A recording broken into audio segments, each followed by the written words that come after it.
दोस्तों, झारखंड में एक ऐसी जगह है जहाँ एक तरफ है 700 पहाड़ियों से घने जंगल और दूसरी तरफ धरती के भीतर छिपे लौह अयस्क को निकालती विशाल खदानें। लेकिन सवाल ये है, क्या आपने कभी झारखंड का यह चेहरा देखा है? तो चलिए आज मेरे साथ उस सफर पर जहाँ हर मोड़ एक नई कहानी कहती है। पश्चिमी सिंहभूम का सारंडा क्षेत्र अपने घने साल के जंगलों और खूबसूरत पहाड़ियों के लिए जाना जाता है। इसे लैंड ऑफ 700 हिल्स यानी 700 पहाड़ियों की भूमि भी कहा जाता है। और इसी प्राकृतिक दुनिया के बीच आता है किरीबुरू। यहाँ जंगल इतने घने हैं कि कई जगह आपको ऐसा लगेगा जैसे सड़क किसी फिल्म के सेट के बीच से गुजर रही हो। और अगर किस्मत अच्छी हो तो जंगल की दुनिया में हाथियों और दूसरे वन्य जीवों की मौजूदगी का भी एहसास आपको हो जाएगा। लेकिन किरीबुरू सिर्फ हरियाली और पहाड़ियों के लिए ही खास नहीं है। इसकी पहचान एक दूसरा चेहरा यह भी है, यहाँ लौह अयस्क की विशाल खदानें हैं। यहाँ आपको विशाल डंपर, भारी मशीनें और पहाड़ों के बीच चलती खनन गतिविधियां दिखाई दे सकती है।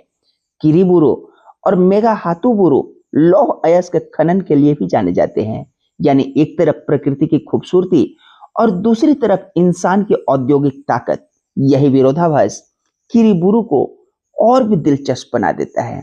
और जब आप मेघाहातुबुरू की तरफ बढ़ते हैं तो पहाड़ों के बीच खनन क्षेत्र का नजारा बिल्कुल अलग दुनिया जैसा लगता है। विशाल मशीनें, गहरे खनन क्षेत्र और चारों तरफ फैले पहाड़। कुछ जगह पर ऐसा दृश्य बनता है जैसे आप किसी बड़े सिनेमाई सेट पर पहुंच गए हों। लेकिन इस रास्ते पर कुछ ही दूरी आगे बढ़ते ही फिर वही जंगल, हरियाली, पहाड़ आपका स्वागत करने लगते हैं। यही है किरीबुरू की खासियत, एक ही जगह पर प्रकृति और उद्योग दोनों का अद्भुत मेल।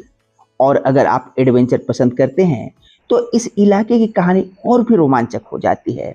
सारंडा के जंगलों में कई झरने और प्राकृतिक स्थल हैं जहां पहुंचने का रास्ता ही अपने आप में एक अनुभव बन जाता है। घने जंगलों के बीच पानी की आवाज, पहाड़ों के बीच झरने और चारों तरफ फैली हरियाली। यहाँ पहुंचकर आपको समझ आएगा कि झारखंड को सिर्फ खनिजों की धरती कहना कितना अधूरा है।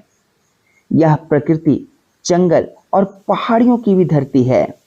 यह सिर्फ झारखंड नहीं, झारखंड की वह तस्वीर है जिसे दुनिया को अभी देखना बाकी है।